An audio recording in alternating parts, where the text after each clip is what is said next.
হাতিয়ার। আপনারা সবাই তাকে চেনেন, জানেন। সেই জন্য আপনাদের কাছে বারবার অনুরোধ করছি, এদিকে ওদিকে ঘোরাফেরা না করে আমাদের এই সবার মজলিসে এসে হাজির হয়ে যান এবং তার অমূল্য বক্তব্য শ্রবণ করুন। এখন আপনাদের সামনে বক্তব্য রাখছেন হযরত মাওলানা রজব আলী সাহেব। আপনারা তার অমূল্য বক্তব্য শ্রবণ করুন। ওনার বক্তব্য শেষে আমাদের এশার জামাত শুরু হবে ইনশাআল্লাহ।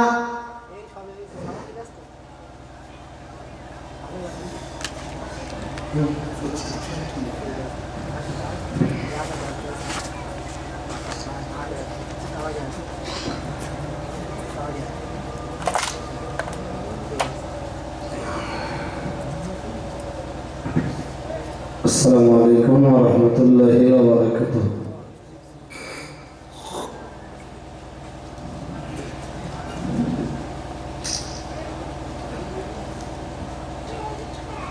نحمده ونستعينه ونستغفره ونؤمن به ونتوكل عليه ونعوذ بالله من شرور أنفسنا ومن سيئات أعمالنا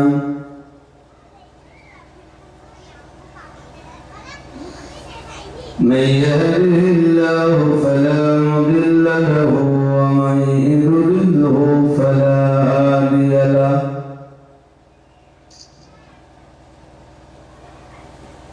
ونشهد أن لا إله إلا الله وحده لا شريك له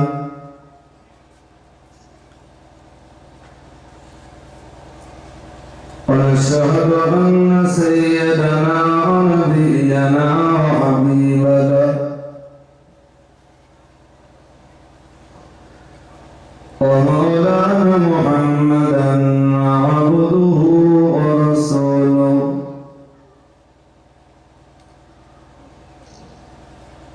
الذي أرسله بالحق بشيرا ونذيرا وداعيا إلى الله بإذنه وسراجا منيرا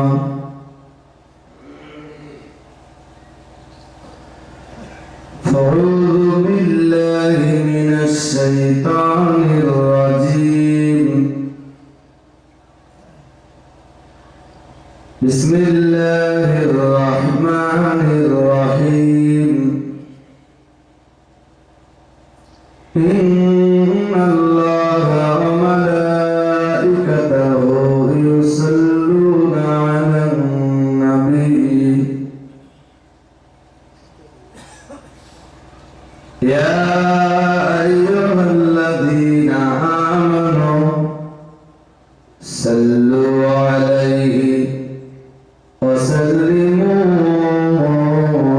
تسليما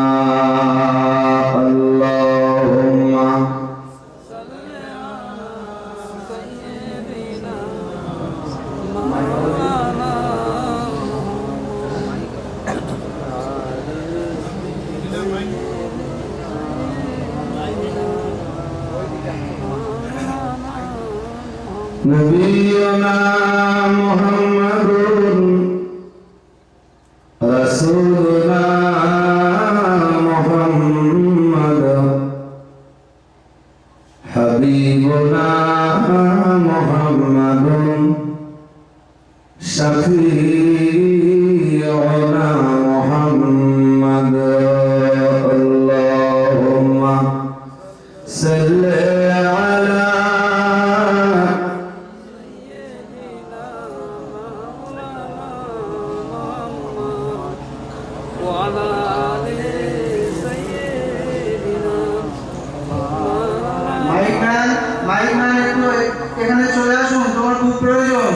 মাইক ম্যান একটু এখানে চলে আসুন।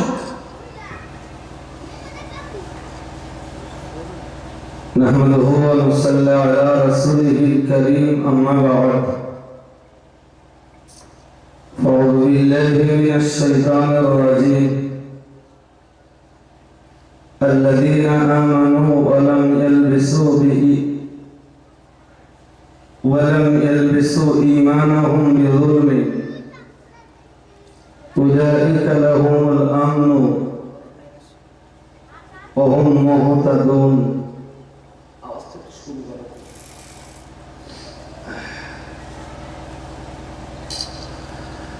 وقال عليه الصلاة والسلام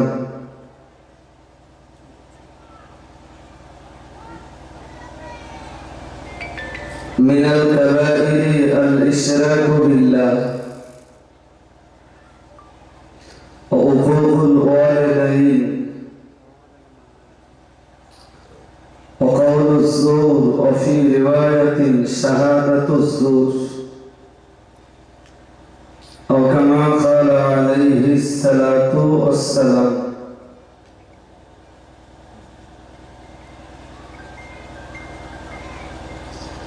আজকের মাহফিলের মাননীয় সভাপতি সাহেব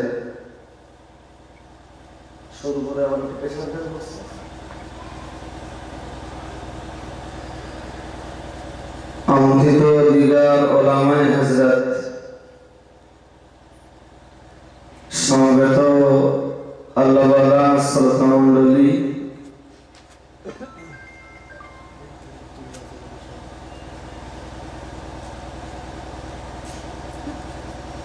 সম্মানিতা পর্দানশীনা ধার্মিকা মায়েরা, দরবারে ইলাহিতে অজস্র কৃতজ্ঞতা প্রকাশ করছি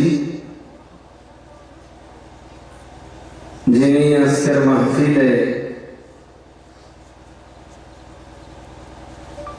আমাদের সবাইকে সমাবেত হওয়ার তৌফিক নসিব করেছেন।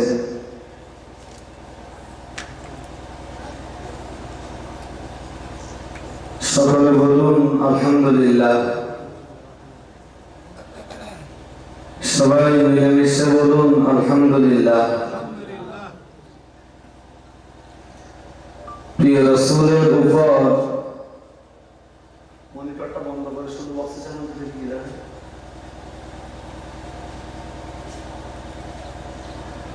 প্রিয় রাসূলের উপর আজকের মজলিস থেকে ভক্তি ভরা কণ্ঠে সকলে একবার পড়ি সাল্লাল্লাহু, সবাই পড়ুন, আলাইহি ওয়াসাল্লাম। আম্মা বা'দ।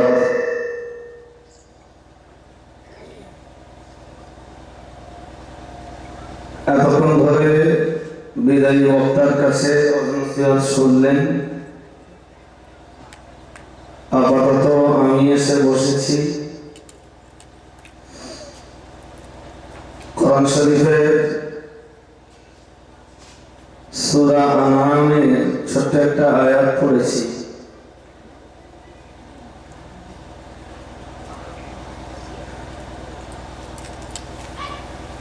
এই আয়াতটা নিয়েই আপনাদের কাছে আমার ছোট্ট আলোচনা।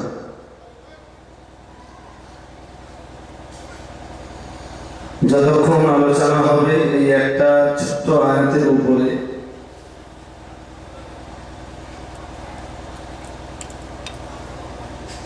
পাশে একটা হাদিস পড়ে রেখেছি, যদি সময় সুযোগ হয়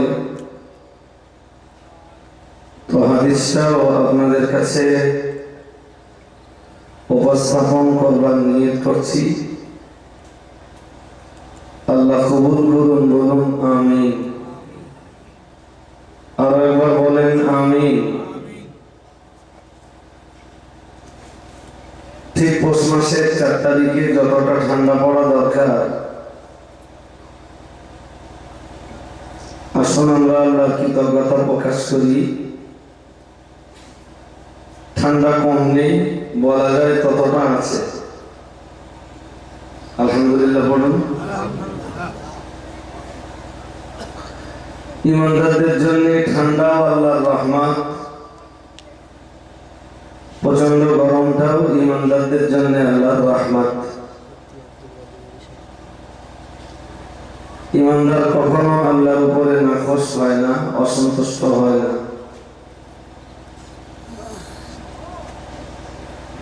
চলুন আমরা সূরা আনআম থেকে যে আয়াতটা পড়েছি আয়াতটাকে প্রথম দেখব,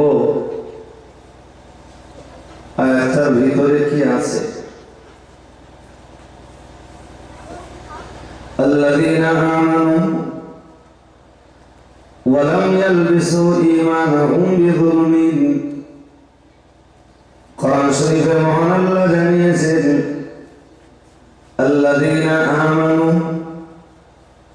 পৃথিবীর যে মানুষগুলো ঈমান এনেছেন, ওয়ালাম ইয়ালবিসু ঈমানাহুম বিযুলমিন, আর যারা ঈমান আনার পরে ঈমানের ভিতরে যারা জুলুমটাকে মিশিয়ে ফেলেননি।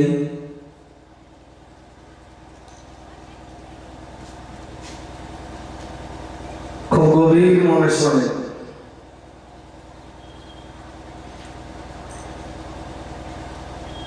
আল্লাহ পাকের ইরশাদ, পৃথিবীর যে নারী আর যে পুরুষেরা ঈমান এনেছেন এবং ঈমানের সঙ্গে যারা জুলুমটাকে মিশিয়ে ফেলেননি,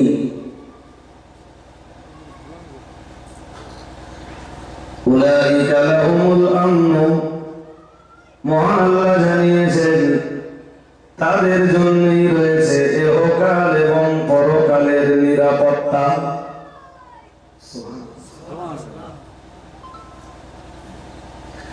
আরো একবার বলে,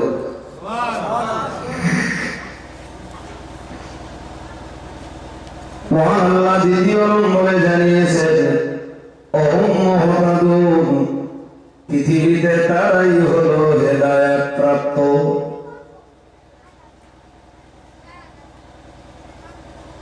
দুটো কথা, প্রথম দুটো হলো শার্ট, পরের দুটি হলো জাযা, ফল। যারা ঈমান এনেছে আল্লাহর উপরে, পরকালের উপরে, তাকদীরের উপরে, জান্নাত জাহান্নামের উপরে,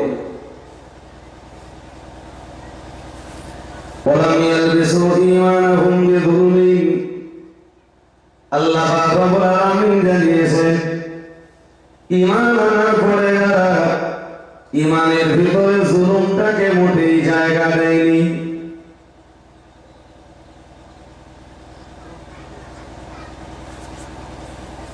মুসলিম পাড়ায় যারা বাস করে সবাই তারা ঈমানদার।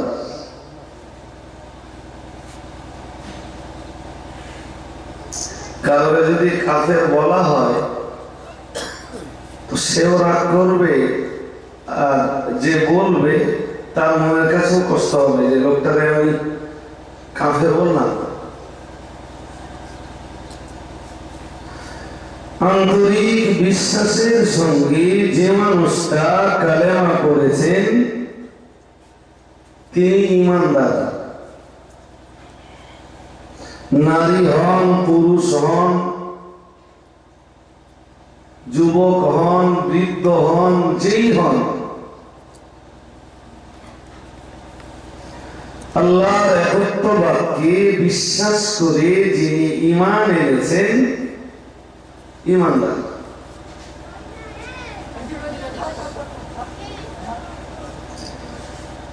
কিন্তু মহান আল্লাহ রাব্বুল আলামিন আবার জানিয়েছেন ওয়ালাম ইয়ালবিসু ঈমানাহুম বিযুলমিন, ঈমান আনার পরে যারা ঈমানের ভিতরে জুলুমটাকে জায়গা করে দেননি, ঈমানের ভিতরে যারা জুলুমটাকে ঢুকতে দেননি, আমি আল্লাহ রাব্বুল আলামিন ঘোষণা দিলাম উলাইকা লাহুমুল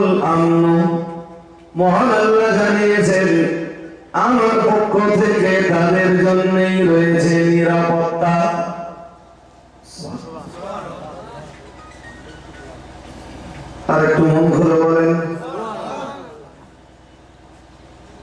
শোনেন, এই একটা আয়াতের আওয়াজ আমাদের বুঝে বাড়ি যেতে হবে।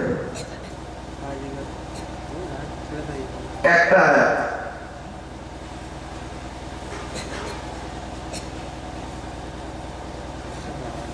সেই আয়াতটা হলো আজকের আমার বক্তব্যের নির্বাচিত আয়াত হলো সূরা আনআমের 82 নম্বর আয়াত।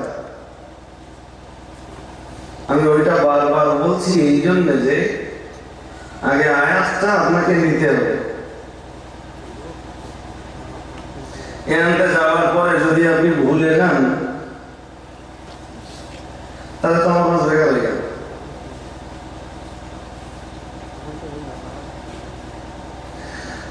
আজকে তাম পৃথিবী জুড়ে মুসলমানরা মার খাচ্ছে।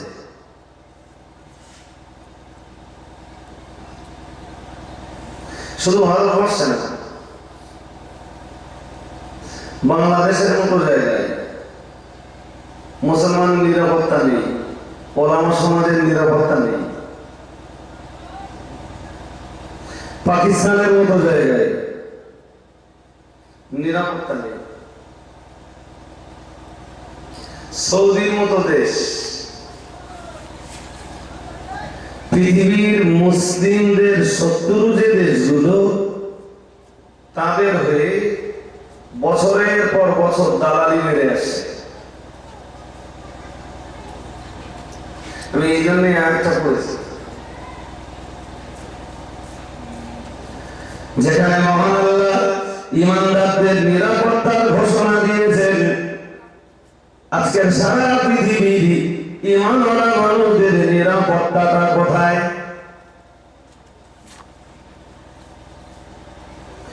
ইমানদারদের জানের নিরাপত্তা নেই, ইমানদারদের মালের নিরাপত্তা নেই, ইমানদারের পরিবারের নিরাপত্তা নেই, ইমানদারের ঘরের মেয়েদের নিরাপত্তা নেই, ইমানদারের ঘরের আওলাদদের নিরাপত্তা নেই। অথচ আল্লাহর ঘোষণা তো এটাই, উলাইকা লাহুমুল আমন, যারা ঈমান আনবে এবং যারা ঈমানের ভিতরে জুলুমটাকে জায়গা না দেবে, তাদের নিরাপত্তার দায়িত্ব আমি আল্লাহ আমার কুদরতি কবজায়। সুবহানাল্লাহ বলুন, একটু মন খুলে বলেন। তাহলে আমাদের নিরাপত্তা যখন আল্লাহর কুদরতি কবজায়, তাহলে আমরা কেন নিরাপত্তাহীনতায় ভুগছি?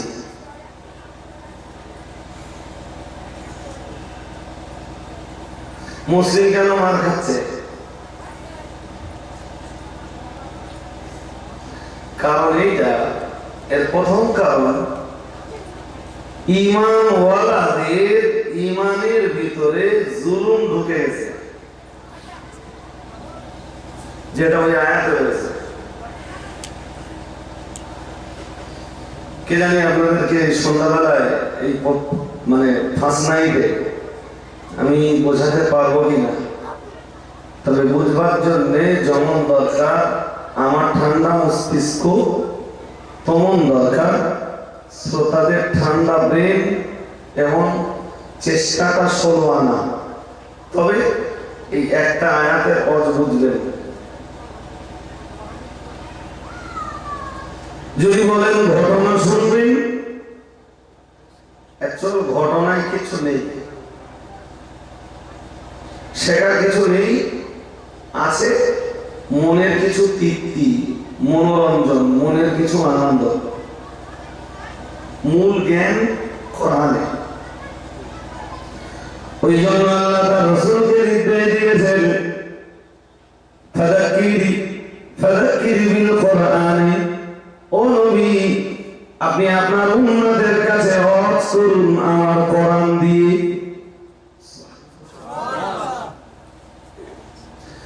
আপনার উম্মত, আমার বান্দারা ধর্ম পালনের জন্য জ্ঞান জোগাড় করবে, প্রথম অবস্থায় আমার কোরআনের জ্ঞান।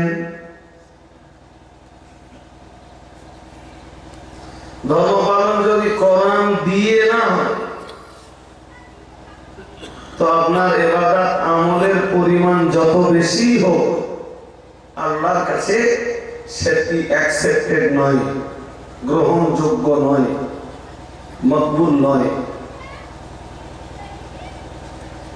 কোরআনের পরে রাখবে রাসূলের সুন্নাত, তার মানে রাসূলের হাদিস।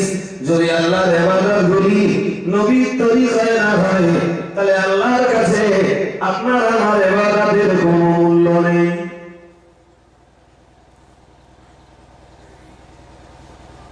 এই জন্য যদি ধর্ম করতে হয়, কোরআন হাদিসের জ্ঞান জোগাড় করতে হবে। কোরআনের জ্ঞান বিশুদ্ধ জ্ঞান, কোরআনের জ্ঞান খাঁটি জ্ঞান, কোরআনের জ্ঞান ভেজাল মুক্ত জ্ঞান, ওতে কোনো ভেজাল নেই। সুবহানাল্লাহ বলুন। কোন জায়গায় এক বিন্দু ভেজাল নেই কোরআনের জ্ঞান। যদিও মুসলমানরা আজকে কোরআন বিচ্যুত, কোরআন নামীয় শ্রেষ্ঠ এই কিতাবটি এখন পড়া হয় মরা মানুষের আত্মার কল্যাণ কামনার জন্য।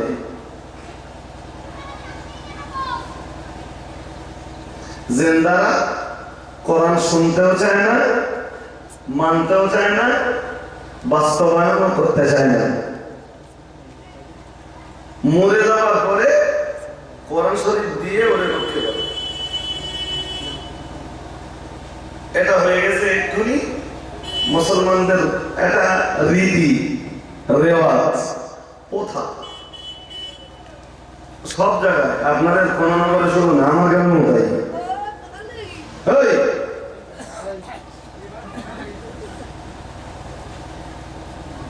খুব মন দিয়ে এই জন্যে কোরআনের কিছু জ্ঞান জোগাড় করব। একটা করে মজলিসে বসবেন, একটা করে আয়াতের জ্ঞান জোগাড় করে বাড়ি যাবে, বেশি লাগবে।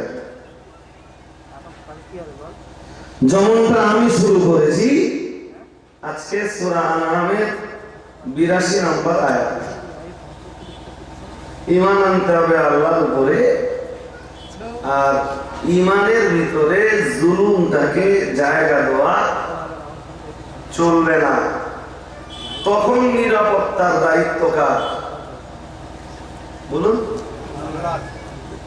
ফির দুনিয়া ওয়াল আখিরাহ, দুনিয়া আখিরাহ, ইহকাল পরকাল উভয় কালে দুনিয়াতে আল্লাহ নিরাপত্তা দেবে আপনার জানে, মালে, আওলাদে।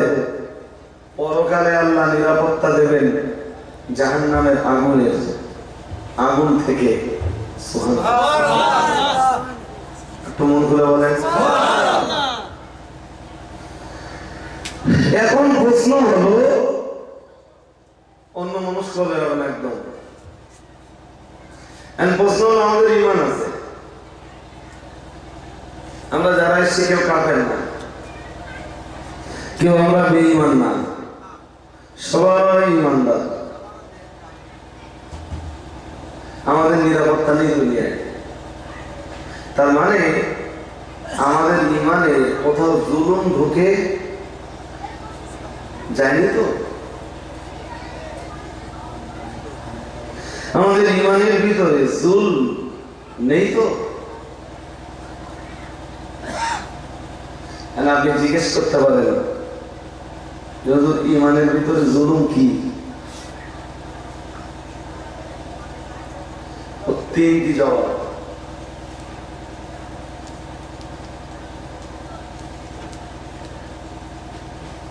কটা?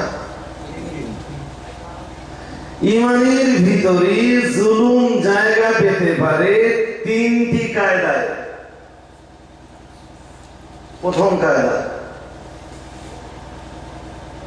আমি সবগুলো কোরআন হাদিস দিয়ে আপনাকে শোনাবো যদি ধৈর্য থাকে। ওর প্রথম কায়দা হলো, وَإِذْ قَالَ لُقْمَانُ لِابْنِهِ وَهُوَ يَعِظُهُ يَا بُنَيَّ لَا تُشْرِكْ بِاللَّهِ।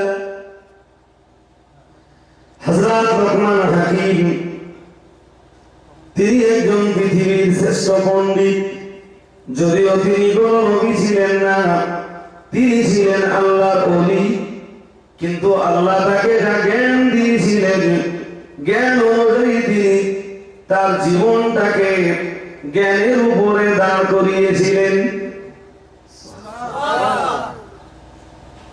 আর একটু মন খুলে বলে, এদিকে মন আছে না মন অন্যদিকে আছে? যদি না থাকে তো সব বেকার হয়ে যাবে।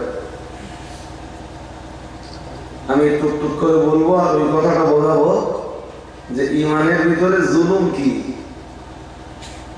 সবাই ইমানদার, আমরা কেউ কাফের না,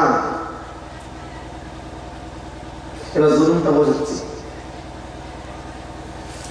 পৃথিবীর শ্রেষ্ঠ আল্লাহ ভীরুদের একজন হলেন লোকমান হাকিম। তিনি দাউদ আলাইহিস সালামের জামানার মানুষ, আগের মানুষ। দাউদ নবীকে তিনি পেয়েছিলেন।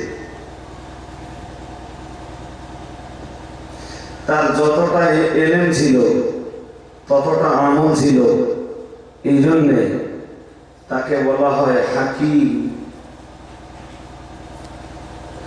এলেম থাকলে আলেম, আর এলেম অনুযায়ী যে লোক মানুষটা আমল করে, এক চুল এদিক ওদিক হতে দেয় না, তারা বলে বলুন হাকিম। তাদের এলেম পেকে দেয়। হযরত লুকমান ছিলেন একজন হাকিম। তিনি তার বেটা আসহাম অথবা আসকাম অথবা মুসকিম অথবা মুসকাম অথবা আনারাম, এতগুলো নাম এসছে তাফসীরে।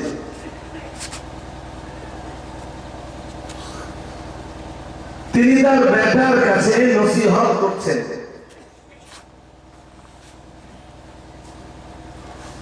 আর বেটার কাছে তার নসিহত এতই ভালো লেগেছে আল্লাহ, তিনি বেটার কাছে যে নসিহত গুলো করেছিলেন, মহান আল্লাহ দয়া পরবশে সেই নসিহত গুলো কোরআনে জায়গা করে দিয়েছেন। আর একটু মন খুলে বলেন, তার নসিহত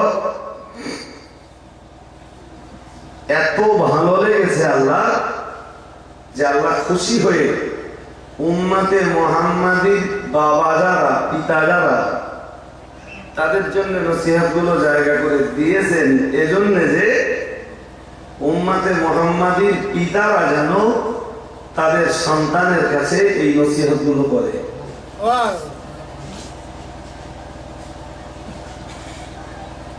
মাইক লাগবে না,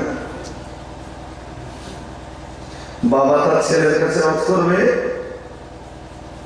নসিহত লাগবে না, বক্স লাগবে না, প্যান্ডেল লাগবে না, লাইটিং লাগবে না, পয়সা কত লাগবে। আল্লাহ পাকের কোরআন জানিয়েছে, ওয়াইদ ক্বালা লুকমান লিইবনিহি ওয়া হুয়া ইয়াইদুহু ইয়া বুনাইয়া লা তুশরিক বিল্লাহ। আল্লাহ পাকের কোরআন জানিয়েছে, হযরত লুকমান হাকিম যখন তার বেটাকে ডাক দিয়ে বলছিলেন, ইয়া বুনাইয়া, হে আমার বেটা, লা তুশরিক বিল্লাহ, তোমার জন্য আমার প্রথম নসিহত হলো তুমি কখনোই আল্লাহর সঙ্গে শিরিক করতে পারবা না।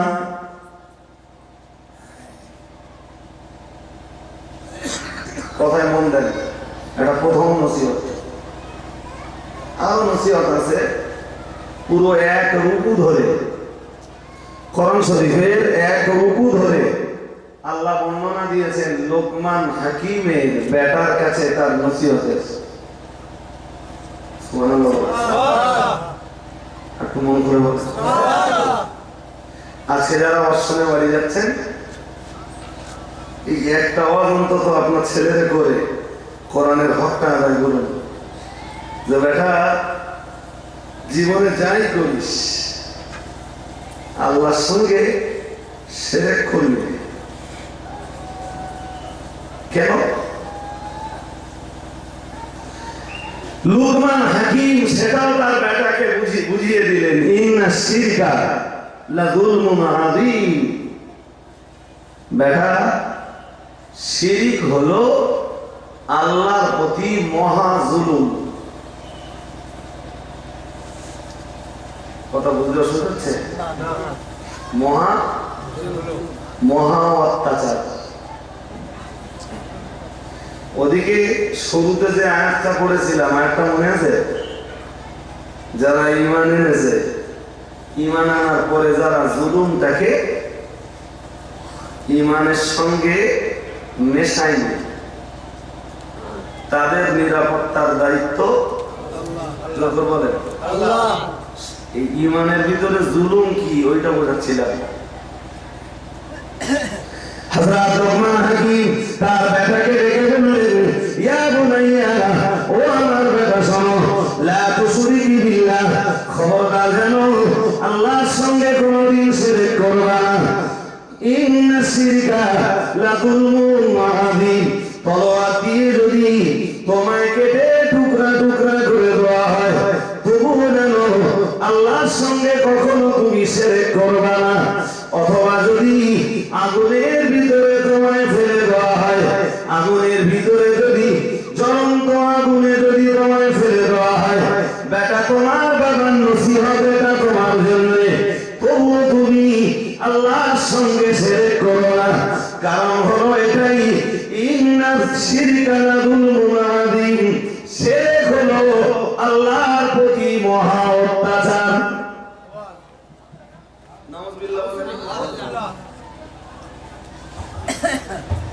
এই কারণে বলছিলাম যে আমাদের মন নেই, খুব ডিপ অ্যাটেনশন লাগবে কোরআন হাদিসের অশুনে বুঝার জন্য।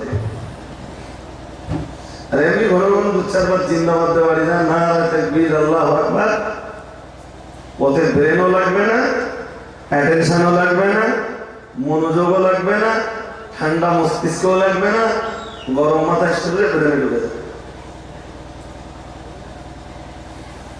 ওই বলেছি সূরা আনামের ৮২ নম্বর আয়াতটা যতটা সময় পাবো বলবো। প্রথম কথা, শিরক হলো আল্লাহর প্রতি জুলুম। আল্লাহর প্রতি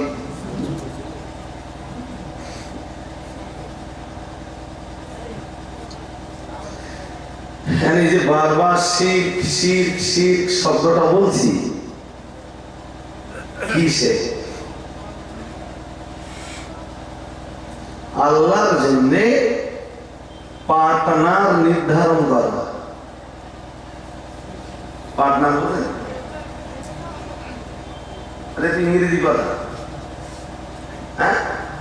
ভাড়ার পার্টনার, জলকরের পার্টনার। আমি একা চালাতে পারতেছি না, অংশীদার। আমার টাকা আছে কিন্তু সময় নেই, তোর ভাই টাকা নেই, তুই পার্টনার থাক, যা লাভ হবে লভ্যাংশের 10 পয়সা তোর, 90 পয়সা আমার, নাহলে 20 পয়সা তুই দিস। তো যদি মনে হয় যে বলটা কম হয়ে যাচ্ছে, আর আমার 80 পয়সা দিস, নাম পার্টনার। শিরক হলো আল্লাহর জন্য পার্টনার নির্ধারণ করা। কথা কি বুঝতেছেন?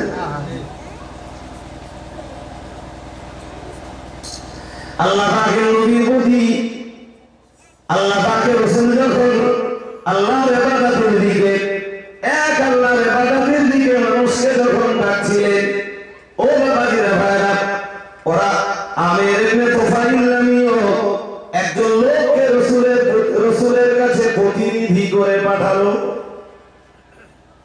আচ্ছা, এই সন্ধ্যাবেলা আমি একটা জিনিস বুঝতেছি না, একজন উঠতেছেন আর একজন আসতেছেন, ক্যামেরা করতে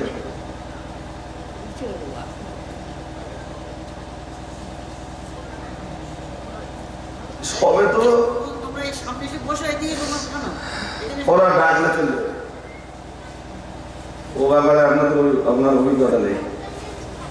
ওই যে দাঁড়িয়ে শুনতেছে না, ও যে ডাকটাই চলে যাবে, তার চেয়ে বরং ভালো বাজারে ঘোরার চেয়ে ওরা দাঁড়িয়ে দাঁড়িয়ে শুনতেছে, সেটা ভালো না? কত ভালো। ছেলেরা যদি ডাকলি চলে যাও তাহলে আমি ডাকবো, আর যদি না যাও তাহলে একটু প্লিজ যদি এসে বসে যায়, ওদের ডাকের সিস্টেম আছে। এখন ওটা জায়গা হয়ে যাবে, ঠিক আছে, চটবে না। আর একটা অনুরোধ আপনাদের কাছে করছি, আমি এসে ঠিক আপনাদের মানে খুব বেশি শান্ত বলে মনে হলো, সবাই না, ওই একজন উঠতেছে আর একজন এসে বসতেছে, ওকে অফ করা যায় না, জানেন? একজন বক্তার অফ শুনতে গেলে তার বক্তব্যের first to last, A to Z, তার স্টার্টিং থেকে এন্ডিং, শুরু থেকে শেষ পুরোটা শোনা লাগবে আপনার, নইলে আপনি কি বুঝবেন? কিছু তো মারা যাবে না। এই পর্যন্ত কি বুঝেছেন? শিরক হলো আল্লাহর সাথে পার্টনারশিপ, আল্লাহর কোন পার্টনারশিপ নির্ণয় করা। কি আল্লাহ পাকের রাসূল যখন মক্কার মানুষদিগকে আল্লাহর ইবাদতের দিকে রাখছিলেন, ওই সময় ওরা রাসূলের কাছে আমির ইবনে তুফাইল নামে একটি লোককে পাঠালো।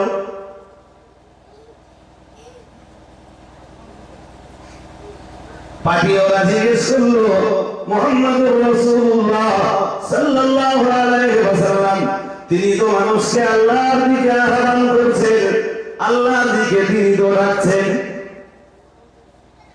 তো তোমরা অন্তত যে রাসূলকে জিজ্ঞেস করো মহান আল্লাহ কি দিয়ে তৈরি। খুব মন দিয়ে শুনো। আমির ইবনে তুফাইল রাসূলের কাছে এসে রাসূলকে জিজ্ঞেস করলো, বাইয়িন লানা জিনসা রাব্বিক, আপনার রবের জিন্সটা কি? জিন্স, জিন্স বুঝবেন না আরবি ভাষা, আর বাংলাটা বলি, কোন ধাতু দিয়ে আপনার রব তৈরি? আমিন দাহাবিন আম ফিদ্দা, সোনা, সোনা না রূপা, তামা না লোহা, ব্রোঞ্জ না দস্তা, কি দিয়ে তৈরি?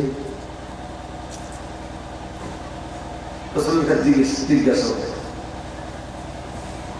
আল্লাহ পাকের নবী সাধারণত রাত করতেন না, কিন্তু সেদিন ওদের প্রশ্ন শুনে প্রচন্ড রেগে গেলেন।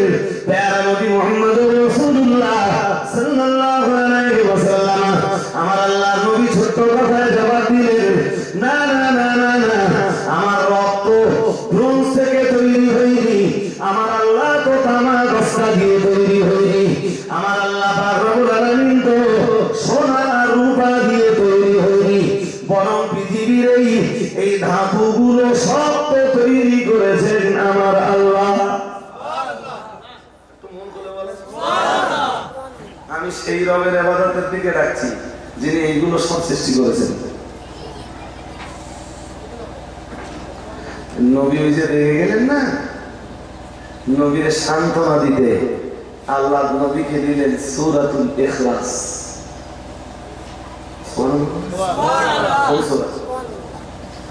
আল্লাহ রাব্বুল আলামিন নাযিল করে দিলেন, কুল হুয়াল্লাহু আহাদ আল্লাহুস সামাদ লাম ইয়ালিদ ওয়া লাম ইউলাদ ওয়া লাম ইয়াকুল লাহু কুফুয়ান আহাদ।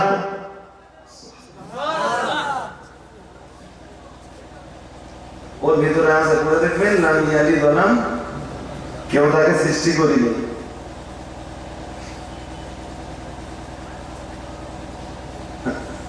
কেউ তাকে জন্ম দেয়নি,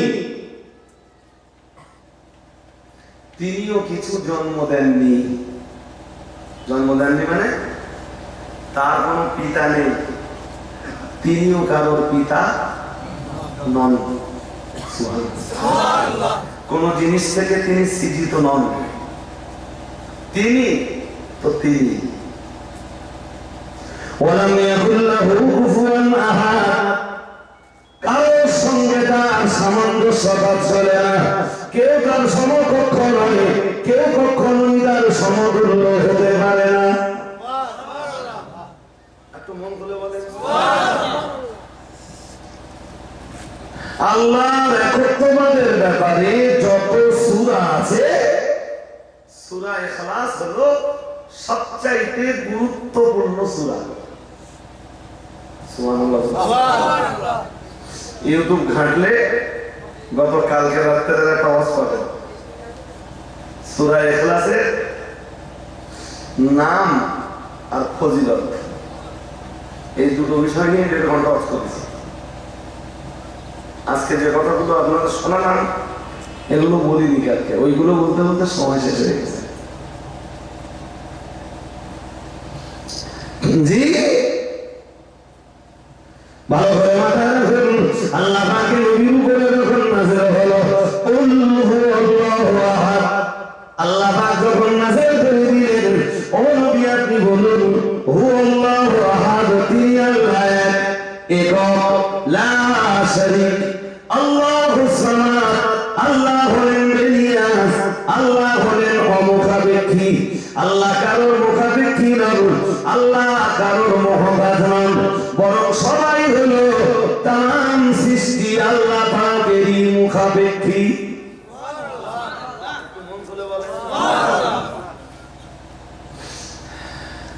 আমরা কার মুখাপেক্ষী? জোর জোর বলেন আল্লাহ কারোর মুখাপেক্ষী? কারোর কাছে কিছু চায়?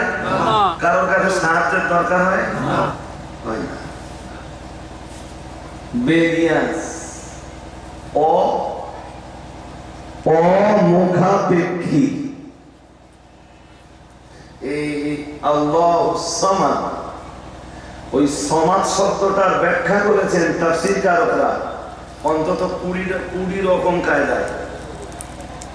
সুবহানাল্লাহ।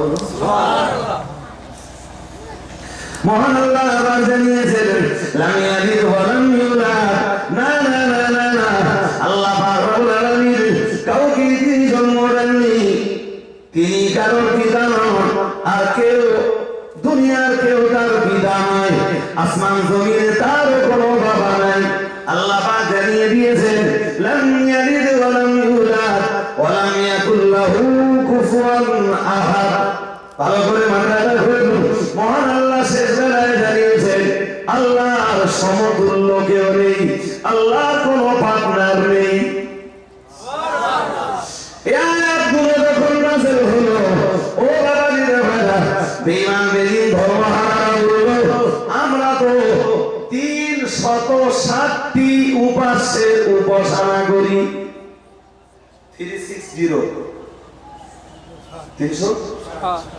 360টা মাহবুদ, তাই আমাদের দাবি দাবা সব পূরণ করতে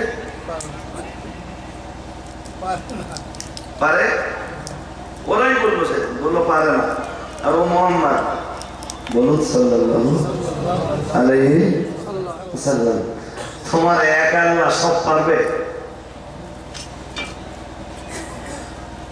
আমরা পুজো করতেছি 360 জনের, তারা তাই সব পূরণ করতে পারতেছে না, তারা সব পূর্ণ করতে পারছে না। এদিকে মন দেন, অন্যদিকে মন দিলে আমি একদম সত্য হই না। একদম ডিপ অ্যাটেনশন নিয়ে আমার কথা শুনুন, দেখবেন এই সময়টা বেকার যাবে না ইনশাআল্লাহ।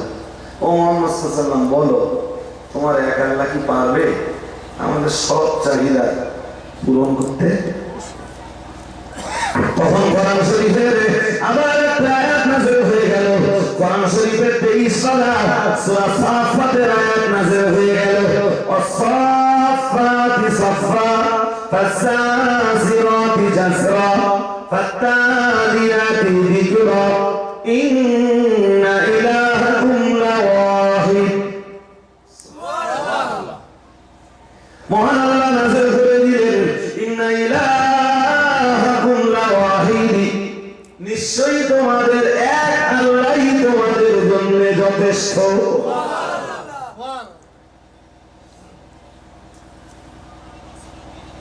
সেই আল্লাহর কাছে চাইবা, কোনো মিডিয়া লাগবে না। আল্লাহর কাছে তুমি চাইবা, তোমার কোনো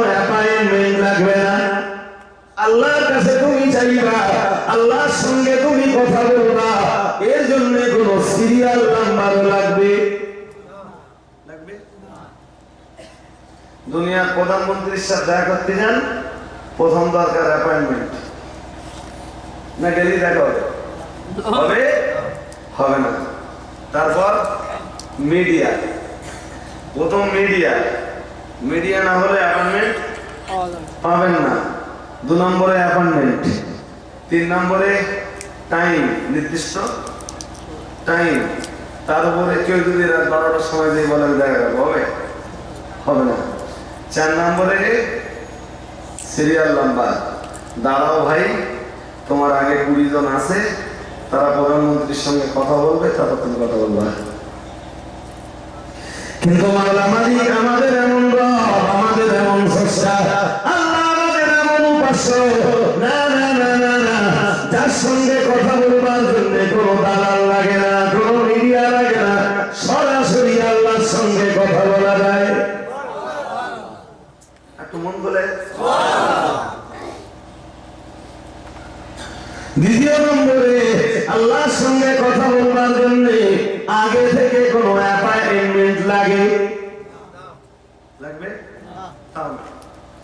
আল্লাহর সঙ্গে কথা বলবার জন্য নির্দিষ্ট কোনো সময় লাগবে? এরকমটা কি কোনোদিন মনে হয়েছে আপনি আল্লাহর কাছে আল্লাহর সঙ্গে কথা বলবেন, আল্লাহর কাছে চাইবেন, কিন্তু আপনার আগে 100 জন 1000 জন আছে, তারা আগে চেয়ে নিক, তারপরে আপনি চাইবেন? না না না না না, এমনটা তো কোনোদিন মনে হয়নি। বরং আল্লাহর কাছে চাইবার জন্য কোনো সিরিয়াল নাম্বার লাগে না।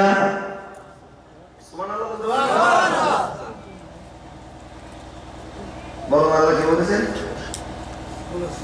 মহান আল্লাহ জানিয়েছেন, উজিবু দাওয়াতাদ দাঈ ইযা দাআন।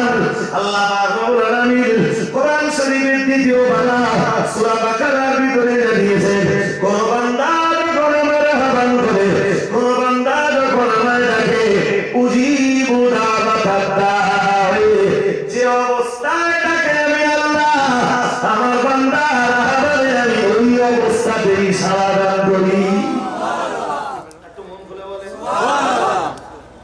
আমার বান্দা উজিবু দাওয়াতাদ দাঈ ইযা দাআন ফালইস্তাজিবু লি ওয়াল ইউমিনু বি। সুবহানাল্লাহ। একটু মন খুলে বলেন, আমার বান্দা যেভাবে চায়, যেভাবে ডাকে, আমি সেইভাবে ডাকে সাড়া দিই। কিন্তু অভাব হলো বান্দার আল্লাহকে ডাকবার মতো আর আল্লাহর কাছে চাইবার মতো সময় বান্দার না। সময় থাকলে জুমা নামাজে 2 রাকাত নামাজ পড়ে মসজিদ খালি হয়ে যেত না। 4 মাস সময় কারোর আল্লাহর কাছে 4 মাস কথা হয়, বললে শুধু কথা মারবে। আমি যেখানে ওয়াজ করছিলাম ওখানে আমার ব্যাগে যাবে, ইনশাআল্লাহ একটু ধৈর্য ধরতে হবে। এই কথাগুলো বলছি, শুধু বোঝাচ্ছি আল্লাহ পাক না। আল্লাহ পাকের কোরআন জানিয়েছে, অন্য জায়গায় জানিয়েছে, লাউ কানা ফীহিমা আলিহাতুন ইল্লাল্লাহু লা ফাসাদাতা। আল্লাহ পাক রব্বুল আলামিন জানিয়েছেন, আল্লাহ ছাড়া দ্বিতীয় কোনো উপাস্য যদি তোমাদের থাকতো, দ্বিতীয় কোনো রব যদি তোমাদের থাকতো, তাহলে উপাস্যে ঝগড়া হয়ে পৃথিবীটা তো ধ্বংস হয়ে যেত। ঠিক না? একটা সংসারে যদি 2 জন গার্জিয়ান হয়, সে সংসার আস্তে আস্তে ভেঙে যায়। একটা পঞ্চায়েতে যদি 2 জন প্রধান হয়, সে পঞ্চায়েত টিকে থাকতে পারে না। ও বাবাজিরা ভাইরা, একটা রাজ্যের যদি 2 জন মুখ্যমন্ত্রী হয়, সে রাজ্য কায়েম থাকতে পারে না। একটা দেশের যদি 2 জন প্রধানমন্ত্রী হয়, না না না না না, সে দেশ তো কায়েম থাকতে পারে।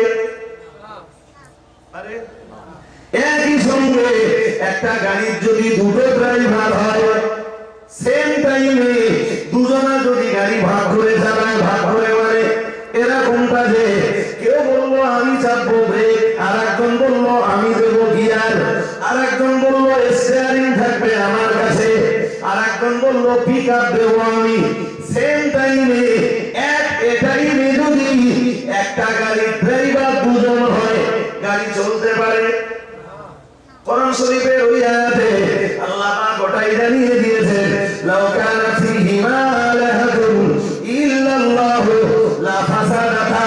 আল্লাহ পাক রব্বুল আলামিন জানিয়েছেন যদি আসমান আর জমিনের স্রষ্টা একজন না হয়ে দুজন অথবা যদি বহুজন হতো তাহলে স্রষ্টায় ঝগড়া করে উপাস্যে ঝগড়া করে পৃথিবীটাকে ধ্বংস করে ফেলতো। ঠিক না বেঠিক?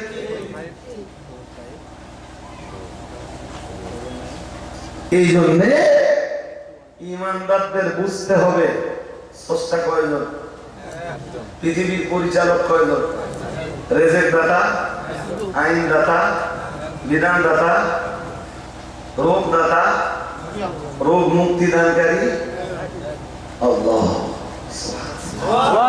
একটু মন করে বলেন। এর ভিতরে কেউ যদি পার্টনারশিপ স্থাপন করে ওর নাম তখন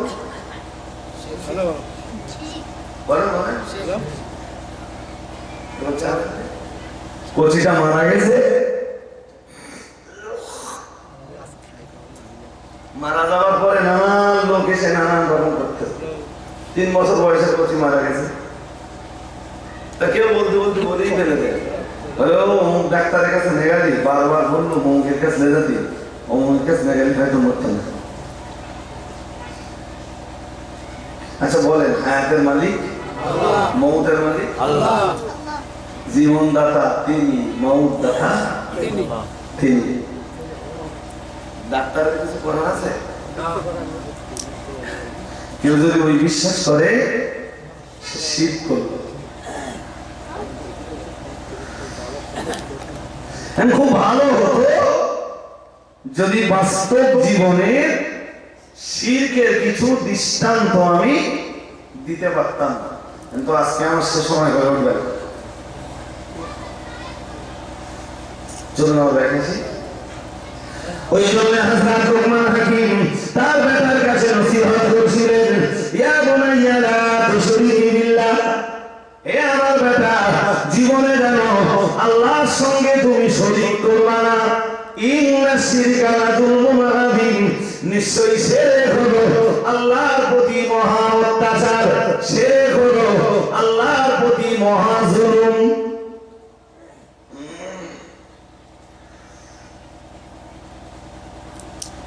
আমাদের মূল আলোচনা আমরা ভুলবো না, যারা ঈমান এনেছে ঈমানের ভিতরে যারা জুলুমটাকে জায়গা দেয়নি, ফার্স্ট 3টে ব্যাখ্যা দেবো বলেছিলাম। প্রথম ব্যাখ্যা হলো ঈমানের ভিতরে জুলুম মানে বলুন ঈমান আনার পরে শিরক, কলেমা পড়ার পরে যে মানুষটা পড়েছে লা ইলাহা ইল্লাল্লাহ মুহাম্মাদুর রাসূলুল্লাহ সাল্লাল্লাহু আলাইহি ওয়াসাল্লাম, এই কালেমা পড়ার পরে যে শিরক করেছে, শিরকিয়াতের কোন অনুষ্ঠানে গেছে, হিন্দু ভাইরা তাদের ধর্মে থাকলে তারা পুজো করবে, তাতে আমাদের কোনো আপত্তি থাকবে? জোর করে বলেন, আমরা তাদের প্রতি হিংসা করবো? বরং বলবো এখন দিন হুকুম ওয়ালিয়া দিন, তোদের ধর্ম তোরা শান্তির সঙ্গে পালন কর, আর আমরা যখন আমাদের ধর্ম পালন করি আমাদেরটা শান্তির সাথে পালন করতে দে। ঠিক না? কিন্তু কোন মুসলমান যদি বেধর্মীদের কোন অনুষ্ঠানে শেয়ার করে, অংশ নেয়, ওটা তখন হয়ে যায় বলুন শিরক। আল্লাহ পাকের রাসূল এটা জানিয়েছেন লা তাকুমুস সাআহ, আল্লাহ পাকের নবী জানিয়েছেন লা তাকুমুস সাআহ হাত্তা তালহাকা ফারাইদু মিন উম্মাতিল আওসান আও কামা ক্বালা আলাইহিস সালাম। নবী আমার জানিয়ে দিয়েছেন না না না না না, কিয়ামত ততদিন কায়েম হবে না হাত্তা তালহাকা ফারাইদু মিন উম্মাতিল আওসান, যার বাংলা মানে হলো আমার এই উম্মতের ভিতরে কিছু উম্মত যতদিন সরাসরি মূর্তি পূজা না করবে, ঠাকুর পূজা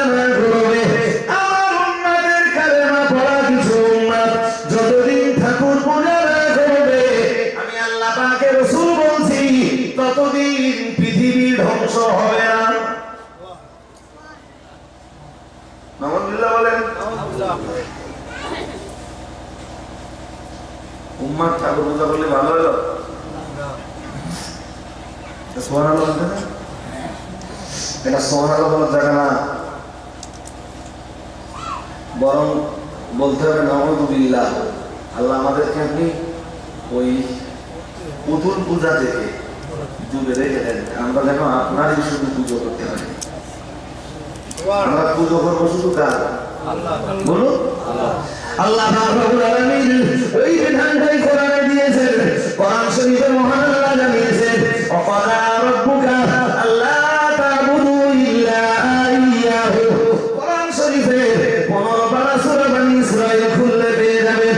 আল্লাহ রাব্বুল আলামিন জানিয়েছেন, ওয়াকাদা রাব্বুকা আল্লা তা'বুদু। এটা তোমার রবের পক্ষ থেকে চূড়ান্ত সিদ্ধান্ত। আল্লাহ তা'বুদু, না না না না না, তোমরা ইবাদত করবা না ইল্লা ইয়্যাহু, তিনি ব্যতীত, তিনি মানে আল্লাহ, আল্লাহ ব্যতীত তোমরা ইবাদত করবা না। কারোর জন্য মাথা নত করবা না। তোমাদের মাথা নত যেন সূর্যের জন্য না হয়, চন্দ্রের জন্য না হয়, কোন গ্রহের জন্য না হয়, কোন কবরের জন্য না হয়।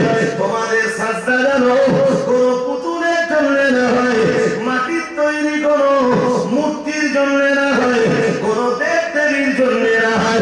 তোমাদের ইবাদত যেন কোন গাছের জন্য না হয়। এটা তোমার রবের চূড়ান্ত সিদ্ধান্ত। শুধু তোমরা ইবাদত করবা তোমার রবের। আরে তোমার ঘরে বলে ইবাদত কারণ না, মা বাবারও বলে। মা বাবার কি করতে হবে সেটা আল্লাহ বলে দিয়েছেন, ওয়াবিল ওয়ালিদাইনি ইহসানা। মা বাবার প্রতি ইহসান করো, ভালো ব্যবহার করো, সৎ আচরণ করো, চোখ রাঙিও না, মাথা ঝাঁকি মেরে কথা বলো না, মেজাজ নিয়ে কথা বলো না, এমন কথা বলো না যাতে তাদের মনে কষ্ট হয়, তাদের চোখ দিয়ে পানি পড়ে।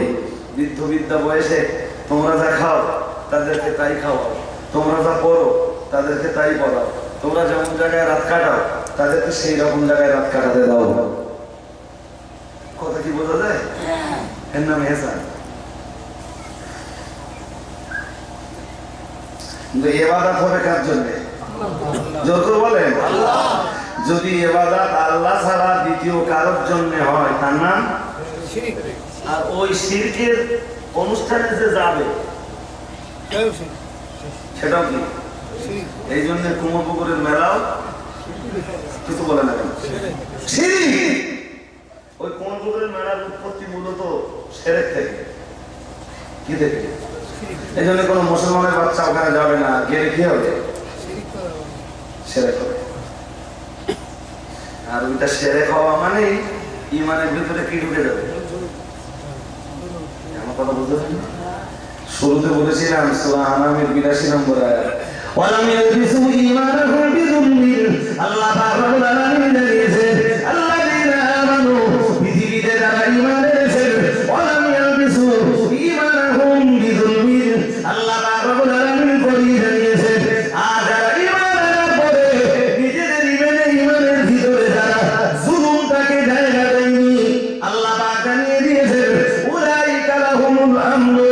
আল্লাহ রাব্বুল আলামিন জানিয়েছেন, আমার পক্ষ থেকে তাদের জন্যই নিরাপত্তার ঘোষণা।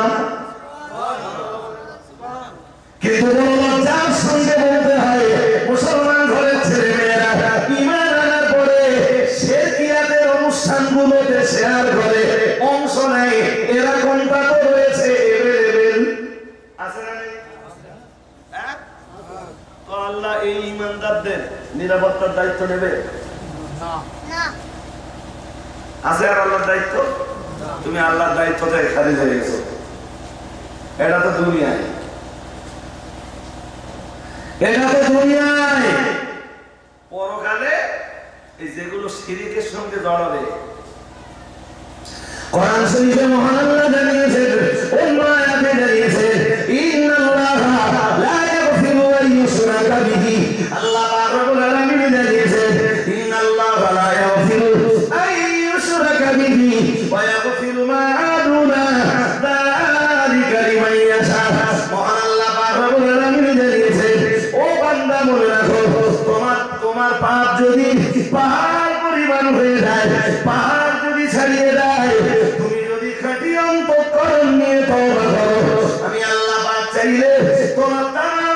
জিন্দেগি শুধু খাওয়া, মদ খাওয়া, নারীবাজি করা, ব্যভিচার করা, চুরি করা, ডাকাতি করা। তুমি তওবা করলে তোমার তওবা মঞ্জুর করে দিয়ে পাহাড়ের চাইতে বেশি গুনাহ আমি তোমার রব, আমি তোমার মাওলা তোমায় ক্ষমা করে দিতে পারি।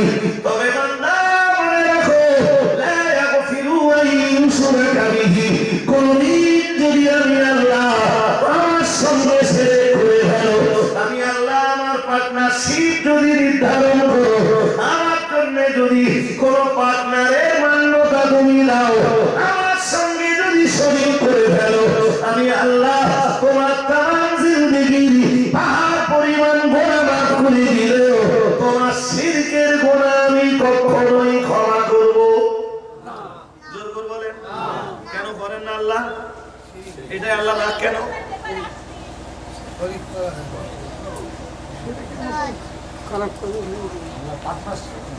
হ্যাঁ, কচিটা বিয়ে করার পরপরই, গিন্নির ঘরে আসার পরেই কচিটা গিন্নিরে ডেকে বলেছিল, শোনো আমার মা নেই। ছোট একটা গল্প শোনেন, বুঝতে পারবেন। আমার আব্বা নেই, আমার মা আছে। যাই ঘটুক সংসারে, আমার মায়ের মুখের উপরে কোনোদিন ঠোঁট লাগিও না, একদম বাসর আছে। নাম্বার 2, আমার একটা বোন আছে, বোনটা এলে বোনের প্রতি তুমি ভালো ব্যবহার করো। আর আমার এই টাকা পয়সা, সময় সম্পদ, ঘর বাড়ি সবকিছু হেফাজতের দায়িত্ব তোমার, এগুলো তুমি হেফাজত করো। বিয়ের ঠিক 3 মাস কেটে যাওয়ার পরে নতুন নতুন মেয়েরা একটু ভালো থাকে না, তারপর ওর আসল চেহারাটা 5-6 মাস যাওয়ার পরে বেরিয়ে যায়। মাস 3-4 কেটে যাওয়ার পরে, ঠিক বিয়ে করে আনার পরে কচিটা যা বলেছিল তাই, মানে তার উল্টো মানে মায়ের সাথে ঝগড়া মানে সে বিরাট ঝগড়া। বাড়ি এলো, শুনলো, বুঝলো, দুজনকে ডাকলো, শুনে গিন্নিকে একটু চেক করে বললো, শোনো তোমার মার বয়স হয়েছে, মা কিছু বুদ্ধি হবে, তুমি একটু মাকে ক্ষমা ঘৃণা করে নিও। আর আমি না তোমার নিষেধ করেছিলাম যে তুমি মায়ের উপরে কোনোদিন কথা বলবা না, ঠোঁট লাগাবে না, তুমি ভুল করেছো, তবুও তুমি আমার স্ত্রী, আমি তোমার ক্ষমা করে দিলাম। বেশ মাস 3 কেটে যাওয়ার পরে ওরা একটাই বোন বাড়িতে নেই। দোলবেলা বোন বাড়িতে এলো, ও এমন আচরণ করলো, দুপুর বেলা একদম না খেয়ে বোনটা প্রচন্ড রোদ্রে বেরিয়ে পড়ল। বাড়ি এসে কচি শুনবার পরে গিন্নিরে ডেকে বললো, আমি না বিয়ে করার পরে তোমার বলেছিলাম যে আমার একটাই বোন, ওর প্রতি কোনোদিন দুর্ব্যবহার করবে না। ঠিক আছে, তুমি আমার বোনের প্রতি দুর্ব্যবহার করেছো, এটা তোমার বোন নেই, এরপরে তুমি আচরণ করো না, আজকে দিনটা আমি তোমাকে ক্ষমা করে দিলাম। আগেরটাও ক্ষমা করতেছে, এটাও বাড়ির মাল সম্পদ সব হেফাজতের দায়িত্ব গিন্নি। আলমারির চাবি, যেখানে টাকা থাকে সেখানকার চাবি ওর কাছে। ওর ভাইয়ের খুব টাকা দরকার, 2 লাখ টাকা ছিল, ওর ভাইয়ের বিরাট দরকার, ওয়ান ইমার্জেন্সি, সেই 2 লাখ টাকা বার করে উঠে দিয়েছে। ছেলেটা খোঁজ রাখে না, 2 দিন পরে ওর টাকার দরকার হয়েছে, দেখে টাকা নেই, চাবি তো তোমার কাছে, তাহলে টাকা আমি সব ছোট ভাত দিয়ে দিছি।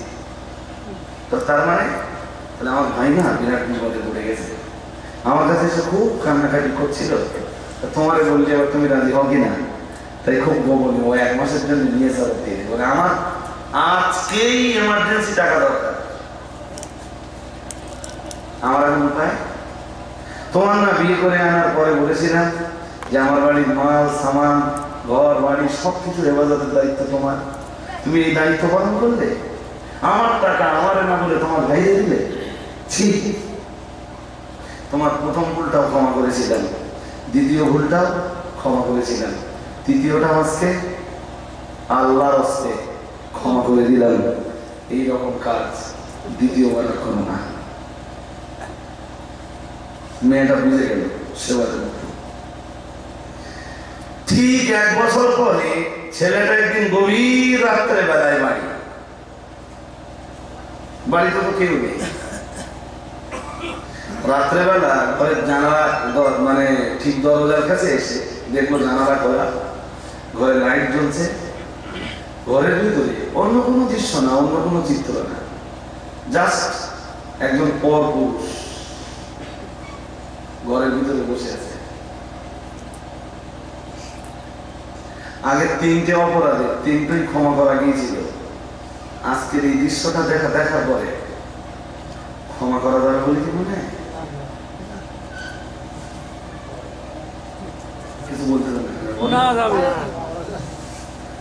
ও যেদিন মায়ের সাথে ঠোঁট লাগিয়েছিল, ও স্বামী তো সেদিন ক্ষমা করেছিল, যেদিন বোনকে তাকে দিয়েছিল সেদিনও তো ক্ষমা করেছিল,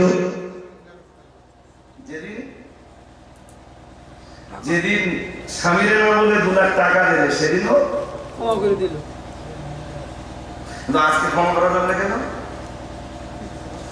এর কারণে এটা স্ত্রীর কাছে স্বামীর যে আসনটা আছে, এই আসনটায় স্বামী ছাড়া পৃথিবীর দ্বিতীয় কেউ বসুক, এটা কোন স্বামী চাইবে জোর করবে না। যার একটু বুদ্ধি জ্ঞান আছে সেটা মেনে নেবে না, স্ত্রীর 1000 ঘন্টা অপরাধ মেনে নেবে। আমার ভুল হয়ে যাচ্ছে নাকি? কারণ আমি তোমার বিয়ে করেছি, তোমার খানা পিয়ার দায়িত্ব আমার উপরে, তোমার ভরণ পোষণের দায়িত্ব আমার উপরে, তোমার জামা কাপড়ের দায়িত্ব আমার উপরে, অসুস্থ হলে তোমার ট্রিটমেন্টের দায়িত্ব আমার উপরে। তুমি রাত কাটাবে সেটাও আমার তৈরি করা, আমার জায়গা, আমার তৈরি করা ঘর বাড়ি। আর তুমি আমার বর্তমানে আমার আসলে পৃথিবীর দোসরা কাউকে বসাবা, এটা আমি স্বামী হিসাবে কখনো মেনে নিতে পারবো? এটা যদি একটা স্বামীর সিদ্ধান্ত হয়, বুদ্ধিমান স্বামী। মহান আল্লাহ আপনারে বানিয়েছেন, আপনার পিতৃকুলকে বানিয়েছেন, আপনার মাতৃকুলকে বানিয়েছেন, আপনার কারণে তিনি আসমান সৃষ্টি করেছেন, আপনার জন্য তিনি জমিন বানিয়েছেন। ও বাবাজিরা ভাইরা, গভীরভাবে মাথায় রাখুন, জমিনে তিনি আপনার জন্যই নদ-নদী, খাল-বিলের ব্যবস্থাপনা করে দিয়েছেন, গাছ-গাছালি, তরুলতার ব্যবস্থা করে দিয়েছেন, জমিনের উপরে তিনি পাহাড় পর্বতের ব্যবস্থা করে দিয়েছেন। কোথাও বানিয়েছেন মরুভূমি, আবার কোথাও বানিয়েছেন সমতল ভূমি, আবার কোথাও বানিয়েছেন সমভূমি।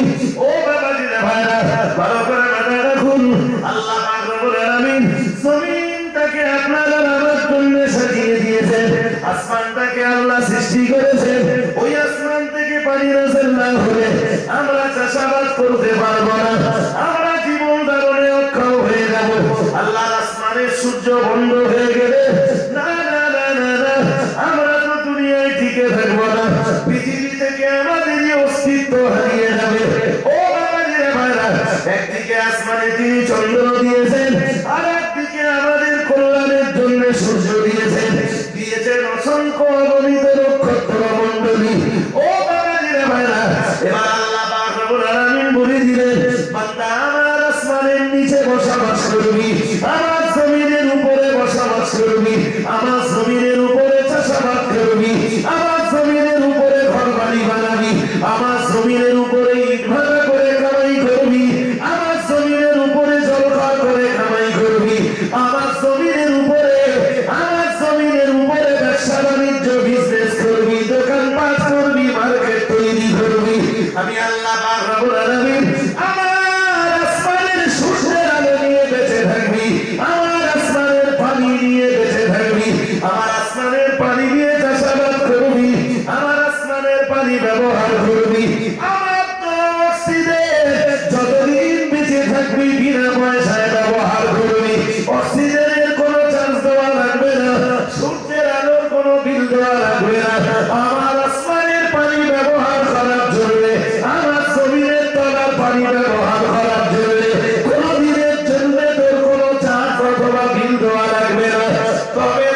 সাবধান হয়ে যা, যতদিন পৃথিবীতে বেঁচে থাকবি শুধুমাত্র আমার জন্য সাজদা করবি।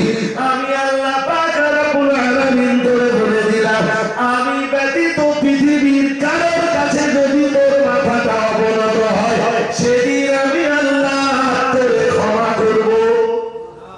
জোর করে বলেন শিরকের গুনাহ ক্ষমা কেন হয় না, কিন্তু বুঝতে পেরেছেন এবার? হ্যাঁ, তুই গোটা পৃথিবীটা তোর জন্য সাজিয়ে দিছিস, তুই যেখানে ইচ্ছা সেখানে বসবাস কর, যেখানে ইচ্ছা সেখানে ব্যবসা বাণিজ্য কর, তোর মন মতো। আমার পক্ষ থেকে কোনো বাধা নেই। তো আমি আল্লাহ বান্দার কাছে যে আসনটা পাওয়ার যোগ্য, আমার সেই আসনটাই তুই দ্বিতীয় কাউকে বসাতে পারবি, সেই আসনটা দোসরা কারোর জন্য নির্ধারণ করতে পারবি, করলে সেটা হবে জুল, সেটা হবে শিরক।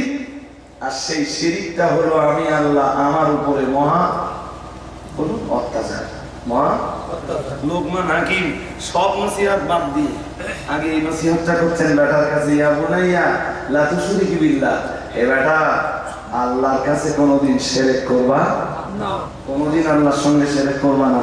ইন্না শিরকা লা যুলমুন আযীম, নিশ্চয়ই শিরক হলো মহা জুলুম, মহা অত্যাচার।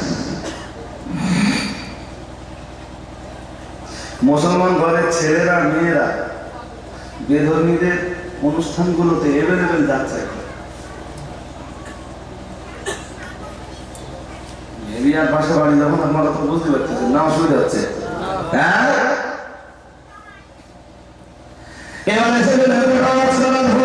এবারে আপনাকে ফিরিয়ে নিয়ে যাবো, যদিও শিরকের উপরে আরো দুটো কথা বললে ভালোই হলো। প্যারা নবী মুহাম্মদুর রাসূলুল্লাহ সাল্লাল্লাহু আলাইহি ওয়াসাল্লাম, আমার আল্লাহ নবী হাদিসে জানিয়েছেন, আমার আল্লাহ হাবিব জানিয়ে দিয়েছেন, ইন্না মিন আকবারিল কাবাইর আল ইশরাকু বিল্লাহ। প্যারা নবী মুহাম্মদুর রাসূলুল্লাহ সাল্লাল্লাহু আলাইহি ওয়াসাল্লাম, আমার আল্লাহ নবী জানিয়ে দিয়েছেন, যত কাবিরা গুনাহ আছে, কাবিরা গুনাহের ভিতরে সবচাইতে বড় গুনাহটার নাম আল্লাহর সঙ্গে শিরক করা। কথা বলতে পারেন সবাই? আরো বলতে হবে, ভিতরে ঢুকতে হবে। উফ, এই ভাই ক্ষুদ্র বয়সে থাকলে সমস্যা চলুন, কি বা করা যাবে? ওদের ছেড়ে আমরা থাকতে পারি না, ওরা আমাদের ছেড়ে থাকতে পারে না। দরজার মধ্যে যত ঠান্ডা হবে, দুটো কথা বলে তত সহজে মনে হবে। ইন্না মিন আকবারিল কাবাইর, প্রথমত মনে রাখুন গুনাহ দুই প্রকার, একটারে বলে কাবিরা,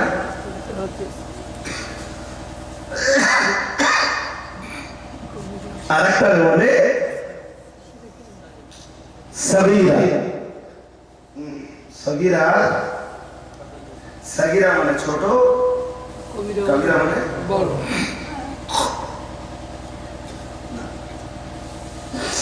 শুনুন, ব্যাখ্যা করার সময় নেই, এই যে কোরআন হাদিস দিয়ে বোঝাবো কোনটা ছোট আর কোনটা বড়, সময় আমার নেই। শুধু ডেফিনেশনটা দেবো, তার সময় পাবো না। শুধু এই দুটো কথা বাংলা মানে না বলে দিলাম, সগীরা আর কবিরা, ছোট আর বড়। পৃথিবীতে যত বড় গুনাহ আছে তার ভিতরে সবচেয়ে বড় বলুন শিরক। শিরক সবচেয়ে বড়টার নাম শিরক। সুদ খাওয়া কবিরা, গান শোনা কবিরা, জিনা করা বলুন ও কবিরা, তাস খেলা কবিরা, লটারি কাটা বলুন সব কবিরা, নামাজ না পড়া, যাকাত না দেওয়া, হজ ফরজ হয়েছে, হজ করিনি, ওটা সব কবিরা। ছাড়ো না, এবার কথাটা বুঝুন। তো আসমানের নিচে জমিনের উপরে যত কবিরা গুনাহ আছে, তার ভিতরে সবচাইতে বড়টার নাম বলুন, বড় বড় সবচেয়ে বড় তার নাম সিরিয়াল নাম্বার 1 এ শিরক, সিরিয়াল নাম্বার 2 তে উকুকুল ওয়ালিদাইন, পিতামাতার অবাধ্যতা, এমন কাজ যাতে মায়ের চোখের পানি পড়ে, শিরকের পড়ে, ওইটা সবচেয়ে বড় গুনাহ। কোনটা? তুমি শক্তিশালী ছেলে থাকতে তোমার মা কাঁদবে, মা ভিক্ষা করবে, বাবা ভিক্ষা করবে। তোমার মতো ছেলে বেঁচে না থেকে মরে যাওয়াই ভালো। কথা ঠিক না? ওর বেঁচে থেকে লাভ আছে? আমার মা যদি ভিক্ষা করে খায়,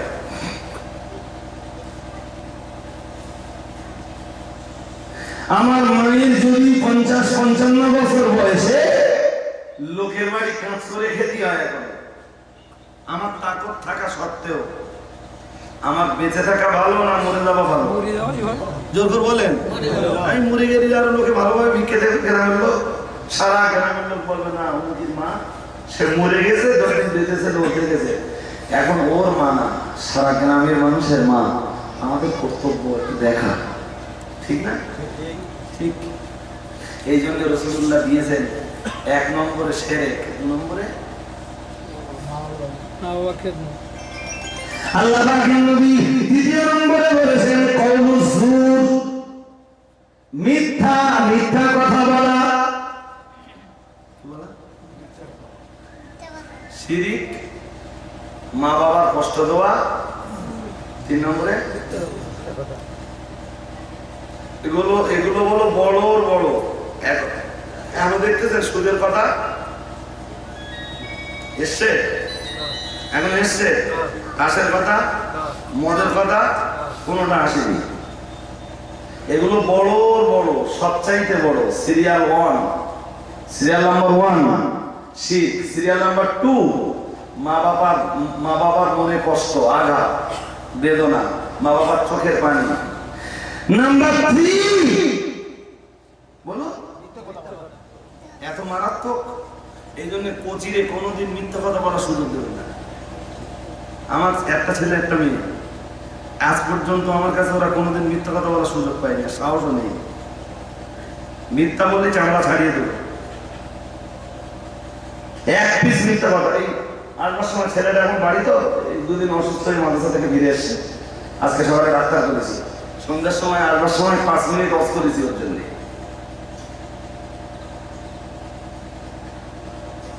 কথা বুঝতে পারতেছেন? ছেলেগুলো এমনি মানুষ হবে? ছেলের ব্রেনে আপনার ওটা ধরাতে হবে, মিথ্যা কথা বলো না বাবা, ওটা মহাপাপ।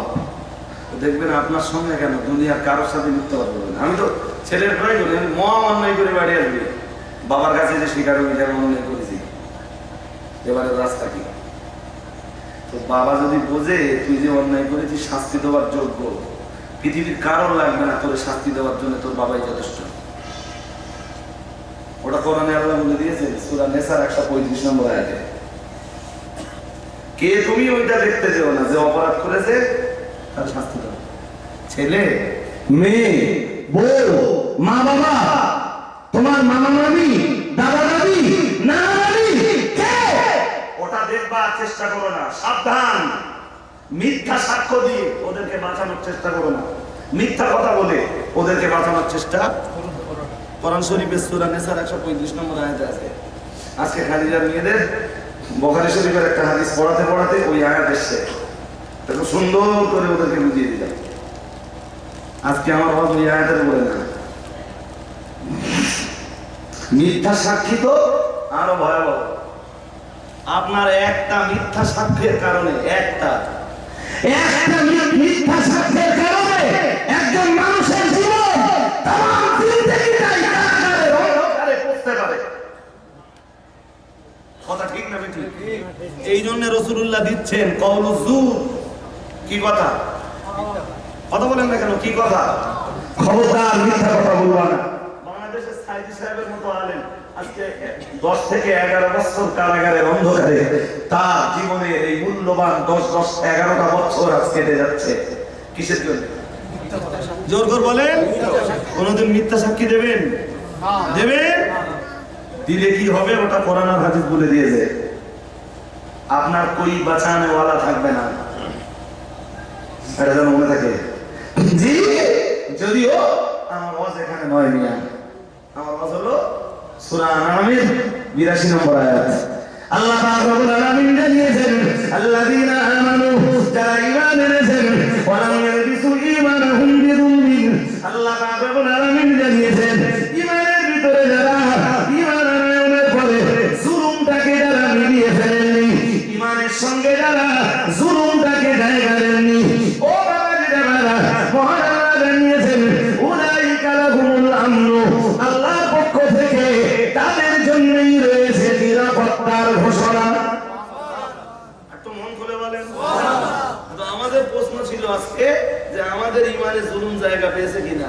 জুলমের প্রথম ব্যাখ্যা বলুন, এতক্ষণ ধরে কি শুনুন। তাহলে জুলমের প্রথম ব্যাখ্যা হলো শিরক।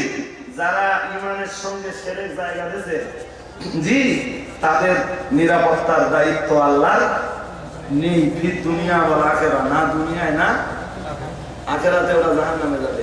আর দুনিয়ায় ওরা ইমানদার বলে পরিচয় দেওয়ার পরও বেধর্মীর কাছে মার খাবে। আমার কথা কি এবার বোঝা যাচ্ছে? হ্যাঁ, আজকে ভারত জুড়ে না সারা বিশ্ব জুড়ে মুসলমান মার খাচ্ছে কেন? মুসলমান কালেমা পড়েছে, শিরক দাও বলেছে। নাম্বার 2, জুলুম মানে হলো কাবিরা গুনাহ। জুলুম মানে দেখেন কি করে বোঝাবো আপনাদের, একদম অল্পে বুঝিয়ে দেই আর লম্বা করে বোঝাতে গেলে এই আগেরটা নিয়ে যেমন 1 ঘন্টা অস করেছি, ফের 1 ঘন্টা অস করা লাগবে। অল্পে বোঝাই, জান্নাতে আদম আর হাওয়া আছে। আল্লাহ তাদেরকে ডেকে বললেন, ও নবী আদম শোনো, আর ও আদম নবীর বিবি হাওয়া শোনো, আমি আল্লাহ পাক রব্বুল আলামিন বলছি, ইয়া আদম উসকুন আনতা ওয়া যাওজুকাল জান্নাহ, তুমি আর তোমার বিবি আমার জান্নাতের ভিতরে অবস্থান করবা। আমার জান্নাতের যে গাছের ফল মন চায় ভক্ষণ করবা, যেখানকার পানি মন চায় পান করবা, আমার জান্নাতের যেখানে ইচ্ছা সেখানে পরিভ্রমণ করবা। তবে আমি আল্লাহ পাক রব্বুল আলামিন বলছি, ওয়ালা তাকরাবা হাদিহি শাজারাতা ফাতাকুনা মিনাল যালিমিন। একটা নির্দিষ্ট গাছ দেখিয়ে বলে দিলেন আল্লাহ, খবরদার যেন এই গাছটার ধারে পাশেও তোমরা যেও না। ফল খাওয়া তো দূরের কথা, গাছের ধারেও একটা গাছ দেখিয়ে বলে দিলেন। শেষ পর্যন্ত আদম আর হাওয়া ওই গাছের ফল খায় না।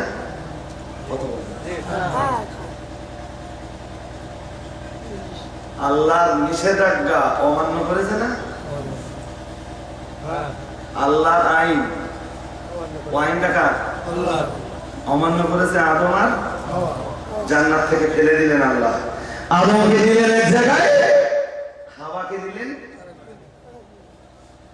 আর হযরত নবী আদম আলাইহিস সালামকে দিলেন তদানীন্তন ভারতের বর্তমান শ্রীলঙ্কার সরণদ্বীপ পাহাড়ে। ও বাবাজিরা ভাইরা, মা হাওয়াকে দিলেন আল্লাহ জেদ্দায়, দুজনকে দিলেন দুপ্রান্তে। ভালো করে মাথা রাখুন, হযরত নবী আদম আলাইহিস সালাম দুনিয়ার জমিনে আসবার পরে হাত তুলে এক প্রান্তে শুরু করেছিলেন, রব্বানা যালামনা আনফুসানা ওয়া ইল্লাম তাগফির লানা ওয়া তারহামনা লানাকুনান্না মিনাল খাসিরিন। অন্যদিকে আম্মা জান হাওয়া আলাইহিস সালাম বলছিলেন, রব্বানা যালামনা আনফুসানা ওয়া ইল্লাম তাগফির লানা ওয়া তারহামনা লানাকুনান্না মিনাল খাসিরিন। বারবার শুধু বলছিলেন, রব্বানা, হে আমাদের রব, হে আমাদের মাওলা মালিক, হে আমাদের রব, হে আমাদের প্রভু, আমরা জুলুম করেছি আনফুসানা, আমাদের নফসের উপর। ও রব্বুল আলামিন, আমরা তোমার আইনকে লঙ্ঘন করে আমাদের নফসের উপরে জুলুম করেছি। ও বাবাজিরা ভাইরা, হযরত নবী আদম আলাইহিস সালাম আর বিবি হাওয়া বলছিলেন, ও ইল্লাম তাগফির লানা, তুমি যদি আমাদেরকে ক্ষমা না করে দাও, ওয়া তারহামনা, আমাদের প্রতি যদি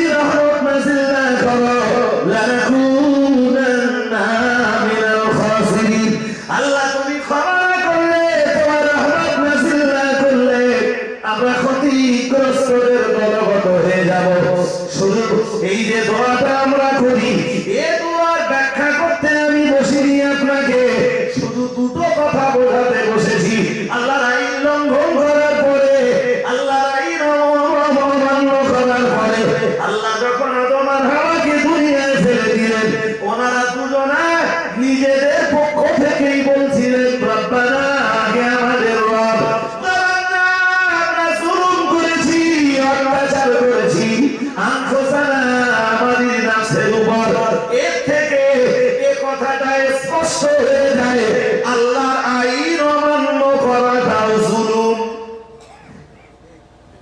আরে কি কথা বোঝাতে পারছি নাকি আমি? আল্লাহর আইন অমান্য করা কি জুলুম। এবার আমি আয়াতটা আবার দিয়ে দেন কোনটা? আল্লাযীনা আমানু, যেটা আমি আজকে রজের গোড়ায় পড়েছিলাম, শুরুতে পড়েছিলাম, আল্লাহ পাক জানিয়ে দিয়েছে যারা ঈমান এনেছে ওয়ালাম ইয়ালবিসু ঈমানাহুম বিযুলমিন, ঈমানের ভিতরে যারা শিরকটাকে জায়গা দেননি, মহান আল্লাহ জানিয়েছেন উলাইকা লাহুমুল আমন, মানে ওয়ালাম ইয়ালবিসু ঈমানাহুম বিযুলমিন, ঈমানের ভিতরে যারা জুলুমটাকে জায়গা দেননি, উলাইকা লাহুমুল আমন, আল্লাহর পক্ষ থেকে তাদের জন্যই রয়েছে নিরাপত্তার ব্যবস্থা। আর তো মন খুলে বলেন, আর এটা আমাদের বুঝতে হবে ঈমানের ভিতরে জুলুম কি। ঈমানের ভিতরে প্রথম জুলুম হলো শিরক, আর দ্বিতীয় জুলুম হলো দ্বিতীয় জুলুম হলো আল্লাহর আইনের লঙ্ঘন। আল্লাহর আইনে আল্লাহ সুদ খেতে মানা করে দিয়েছে, কেউ যদি সুদ খায় সে যেন আল্লাহর প্রতি জুলুম করলো। কেউ ও ভাইরা আমার, আল্লাহ তাস খেলতে মানা করে দিয়েছে, লটারি কাটতে জুয়া খেলতে মানা করে দিয়েছে, মদ খেতে মানা করে দিয়েছে। কেউ যদি এটা অবমাননা করে সে যেন তার ঈমানের ভিতরে জুলুমটাকে জায়গা দিল। আর ঈমানের ভিতরে কেউ যখন জুলুমটাকে জায়গা দিল, তার নিরাপত্তার দায়িত্বটাও আল্লাহর উপরে থাকলো। জোর করে বলে, মুসলমান যে পরিমাণ সুদ খাচ্ছে, মদ খাচ্ছে, জেনা করতেছে, ব্যভিচার করতেছে, লটারি কাটতেছে, জুয়া খেলতেছে, জি যে পরিমাণ হারামি বাটপাড়িতে লিপ্ত, এতে মনে হয় আপনাদের যে এই মুসলমানদের হেফাজতের দায়িত্ব আর আল্লাহর আছে? এই জন্যই মার খাচ্ছেন। কথা কি বুঝেছেন নাকি? হ্যাঁ, আমি লালবাতি জ্বলে গেছে, এদের বলেও দিয়েছিলাম যে আমি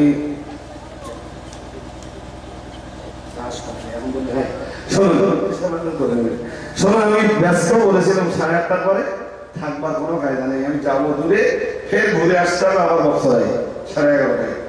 জি, তাদের টাইম মাত্র 1 ঘন্টা, কিচ্ছুটি ছাড়বে না তারা। খাদিজা এসে খুব জোর জবরদস্তি করে দাওয়াত করে গেছে, নেওয়ার ইচ্ছা মোটেই ছিল না। বলে হুজুর আপনি আজকে 4 বছর আপনার পাইনি, আমি যাবো হাওয়ায়। তাদের 9:30 থেকে 10:30, ফের 11:30 টাইম বক্সরায়। তো আজকে এই পর্যন্ত থাকবে, আমার একটু ক্ষমা সুন্দর দৃষ্টিতে দেখবেন। এই আর 8 ঘন্টা সময় হলে ওই আয়াতটা খুব সুন্দর করে বুঝিয়ে দিতে পারতাম, মানে যতটা সুন্দর হওয়া দরকার শেষের দিকে ততটা সুন্দর করে আমি আর গড়ে তুলতে পারিনি। তো এক্ষুনি সম্ভবত আজান হবে, আজানের পরে জামাত, জামাতের পরে আবার অসুর, জামাত হতে হতে মুফতি সাহেব চলে আসবেন। আল্লাহুম্মা আমিন। আলহামদুলিল্লাহি রাব্বিল আলামিন, আসসালাতু ওয়াসসালামু আলা রাসূলিল কারীম ওয়া আলা আলিহি ওয়া আসহাবিহি ওয়া আহলি বাইতিহি ওয়া আজওয়াজিহি ওয়া যুররিয়াতিহি আজমাইন। মেহেরবান আল্লাহ, আজকের মজলিসকে তুমি কবুল করে নাও। আল্লাহ, যে কথাগুলি তোমার দ্বীন মজবুতির জন্য প্রয়োজন, তোমার বান্দাদের কলিজায় তুমি সে কথাগুলো গেঁথে দাও। আল্লাহ, যে কথাগুলি কাজের নয় সে কথাগুলো তোমার বান্দাদের কলিজা থেকে তুমি মুছে দাও। তোমার দ্বীনের জন্য আমাদের সকলকে তুমি কবুল করে নাও। আল্লাহ, আমরা হাজারো অপরাধী, হাজারো পাপী, তাহলেও তুমি যদি নিরাপত্তার দায়িত্ব না নাও আল্লাহ, আমরা ক্ষতিগ্রস্ত হয়ে যাব।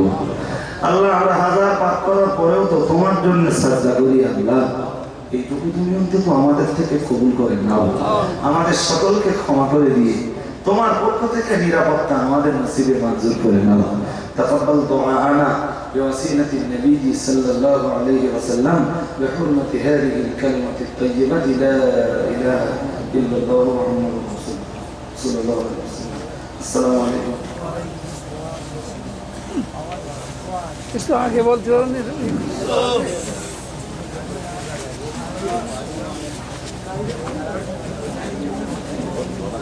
হাফেজ সাহেব, হাফেজ সাহেব তুমি চলে এসো। আজ আমার হবে হাফেজ সাহেব তুমি চলে এসো। এখন সব হয়ে যাবে, এখন এক জায়গায় আপনারা সবাই উঠি করে মসজিদে চলে আসুন। মসজিদে এবার এশার জামাত শুরু হবে। এশার জামাত শেষে আমাদের সেই আকাঙ্ক্ষিত মুফতি সাহেব উনি আপনাদের সামনে ওয়াজ নসিহত করে শোনাবেন। আজানের পরপরই এশার জামাত হবে ইনশাআল্লাহ। আপনারা সবাই উজু সেরে মসজিদে চলে যান।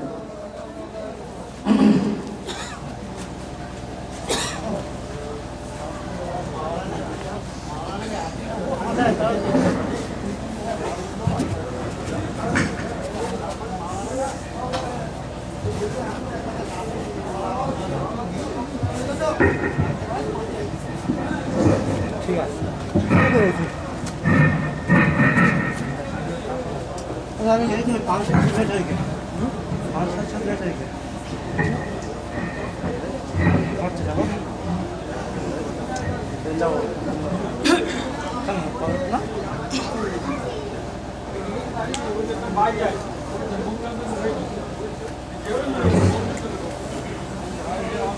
Allahu Akbar, Allahu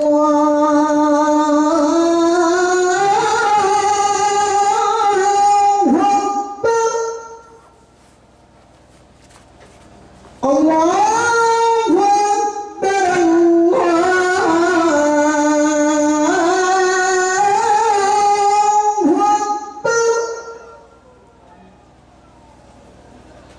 Asyhadu an la ilaha illallah.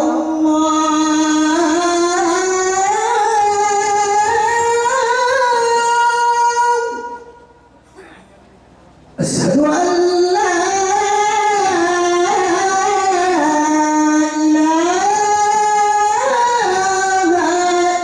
illallah.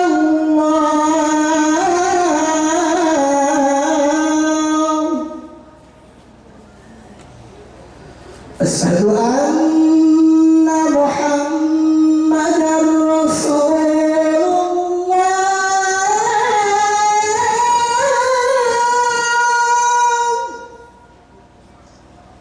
Asyhadu anna Muhammadar Rasulullah.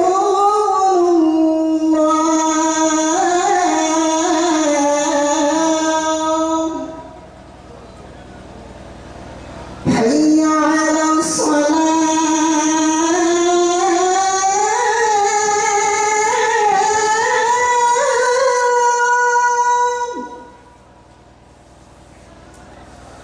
حي على الصلاة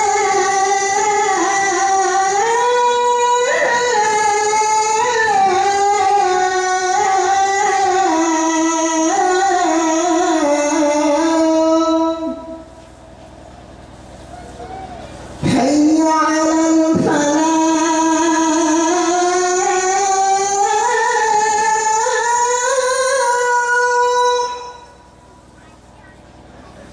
حي على الفلاح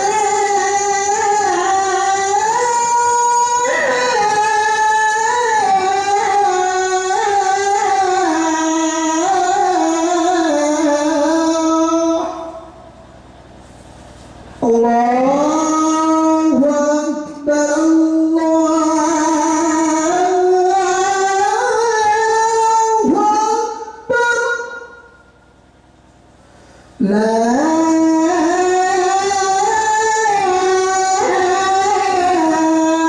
ilaha illallah.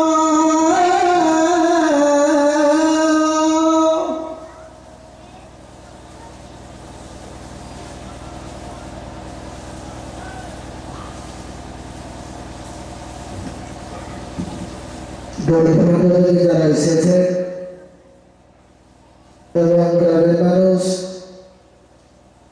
এখনই এসার জামাত হবে আর এসার জামাতের পরই আমাদের সেই আকাঙ্ক্ষিত বক্তা আমরা যারা বক্তাকে চেয়ে আছি মুফতি সাহেব হুজুর কেবলা তিনি উঠবেন।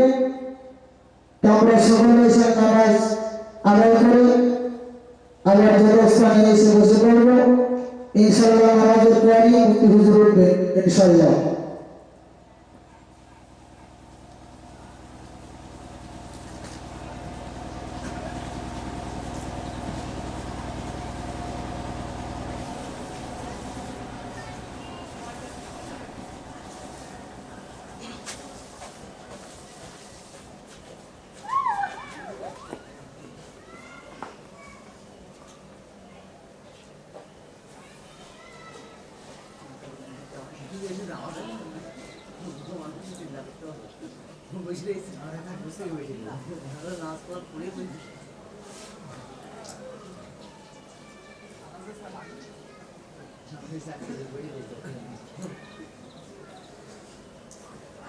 গালি মানে বুঝতে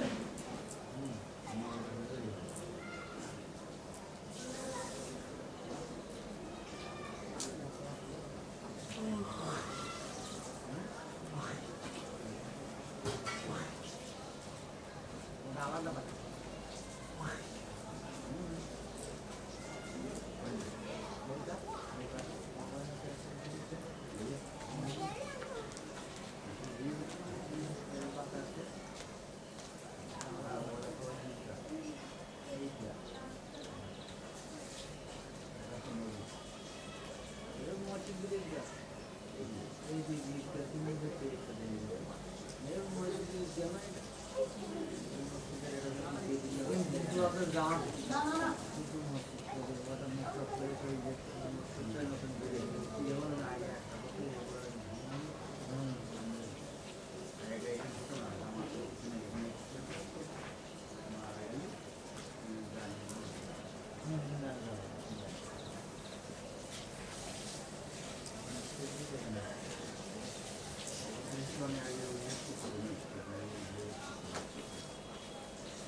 আমার ভাই ভাই মিলে বাপ বেটা মিলে ভাই ভাই সবার ছেলে আলাদা আমার ভাই আলাদা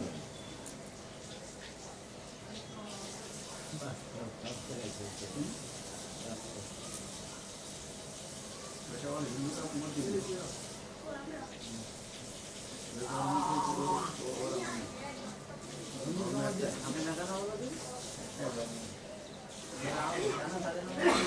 যাই হোক বাবু যদি থালা বাজায় ওই ছেলেও থালা বাজায় ভালো লাগে এবার যদি এবার যেটা হচ্ছে বাবু থালা না বাজায় তো ছেলে থালা বাজাতে ভালো লাগবে হবে কথা শুনবে কথা না